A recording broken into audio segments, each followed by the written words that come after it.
पंडित Joshi ji YouTube channel में आपका फिर से स्वागत है। सभी को मेरा प्रणाम। आज का विषय है ग्रहों का अस्त उदय और वक्री होना। अगर कोई ग्रह जब सूर्य के इतना निकट चला जाए कि वो सूर्य के तेज और ओज से प्रभावहीन हो जाए तो ऐसे ग्रह को अस्त ग्रह कहा जाता है। माना जाता है कि वो शुभ फल नहीं देता है। ऐसे ग्रह कुपित ग्रह कहलाते हैं। सूर्य के अलावा बाकी सभी ग्रहों के अस्त होने का दोष लगता है। सूर्य की परिधि से चंद्रमा 12 अंश पर, मंगल 7 अंश पर, बुध 13 अंश पर, गुरु 11 अंश पर, शुक्र 9 अंश पर और शनि 15 अंश पर अस्त होते हैं। जैसे शुक्र 8 डिग्री का और सूर्य 14 डिग्री का एक ही भाव में हो तो दोनों में सिर्फ 6 डिग्री का अंतर आया, यानी कि वो अब अस्त ग्रह हो गया। अब ऐसा ग्रह अपने कारक का शुभ फल प्रकट नहीं कर पाता है। अगर कोई भी ग्रह सूर्य के साथ है और उससे 15 डिग्री के फासले पर है तो वो पूर्ण उदित हुआ, और अगर फासला सिर्फ 8 डिग्री का है तो मध्यम हुआ, और अगर फासला 7 डिग्री से कम है तो ऐसे ग्रह को बुध को छोड़कर पूर्ण अस्त कहा जाता है। क्योंकि बुध सदैव सूर्य के समीप रहता है, इसलिए बुध को कई विद्वान 3 डिग्री में अस्त मानते हैं। राहु केतु छाया ग्रह होने के कारण कभी भी अस्त नहीं होते हैं। अस्त ग्रह का फल होता है कि अगर कुंडली में चंद्रमा अस्त हुआ तो माँ के सुख में कमी और संपत्ति मिलने में देरी होती है। अगर मंगल ग्रह अस्त हुआ तो साहस में कमी और प्रॉपर्टी से फायदा नहीं होगा और व्यवसाय में नुकसान होगा। अगर बुध ग्रह को हालांकि अस्त होने का दोष नहीं होता है, फिर भी अस्त होने के बाद बुध कोई खास लाभ नहीं देता है और त्वचा विकार तथा सम्मान में कमी देता है। कुंडली में अगर गुरु ग्रह अस्त हो जाए तो चरित्र पर लांछन लगाते हैं और व्यक्ति स्वयं को सच्चा साबित करने की कोशिश करता है। विद्वान होने के बाद भी उच्च पद नहीं मिल पाता है।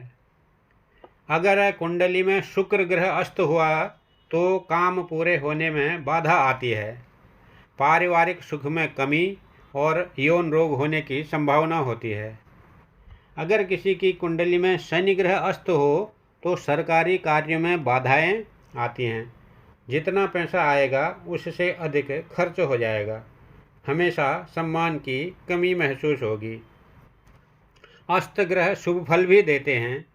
अगर किसी की कुंडली में छठे, 8वें, 12वें भाव के स्वामी अस्त हो तो उसे शुभ फल मिलता है, यानी कि वो प्रभावहीन होकर उस भाव के अशुभ फल प्रकट नहीं करता है।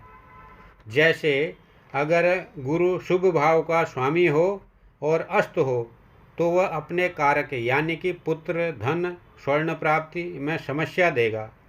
लेकिन अगर वही गुरु अशुभ भाव के स्वामी होकर अस्त हुए तो उस भाव के अशुभ परिणाम नहीं देंगे और व्यक्ति को उस भाव से जुड़ी अच्छी चीज़ें मिल जाएंगी।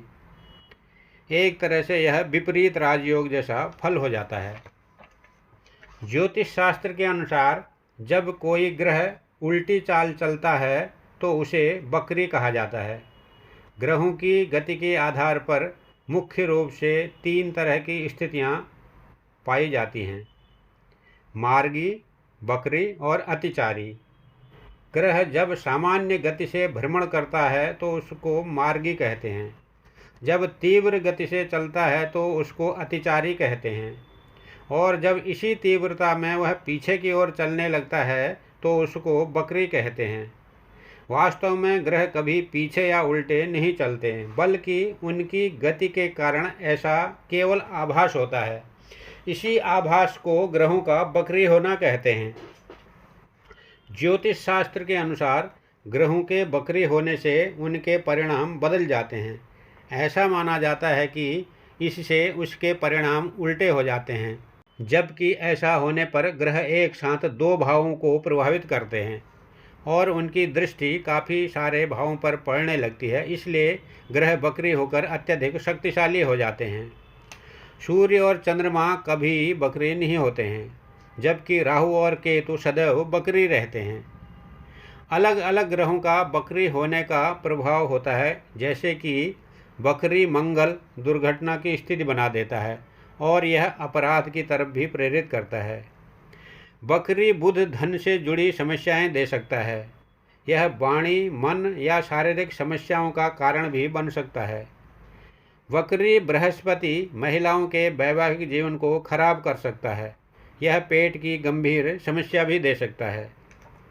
बकरी शुक्र जीवन के सुखों में कमी करता है और वैवाहिक जीवन को खराब कर अपयश भी देता है। बकरी शनि रोजगार व्यवसाय में उतार चढ़ाव का कारण बन जाता है, साथ ही यह स्वास्थ्य को भी प्रभावित करता है। अब अस्त ग्रहों के उपाय समझ लीजिए। अस्त ग्रह अगर शुभ हों या शुभ भावों के स्वामी हों तो ऐसे में उन्हें पावर देनी चाहिए। इसके लिए उनका पूजन, जाप, हवन करवाना अच्छा रहता है। यदि योग कारक या लग्नेश अस्त हो तो कुंडली दिखाकर रत्न पहनना भी शुभ रहता है, जिससे उन्हें बल मिलता है। यदि कुंडली में कोई ग्रह मारक, बाधक और अशुभ होकर अस्त हो तो उसके उपाय भूलकर भी नहीं करने चाहिए, अर्थात उन्हें बल नहीं देना चाहिए, अन्यथा वह अशुभ फलों में वृद्धि करेगा। यदि ऐसा ग्रह परेशान कर रहा है तो फिर उसका केवल जाप करवाना ही बेहतर रहता है। इस प्रकार अपनी कुंडली में तथा गोचर में वर्तमान में जो ग्रह हस्त, मार्गी, बकरी चल रहे हैं और जो अशुभ फल दे रहे हैं, तो उनका इस प्रकार उपाय कर करके उस खराब स्थिति को कंट्रोल किया जा सकता है।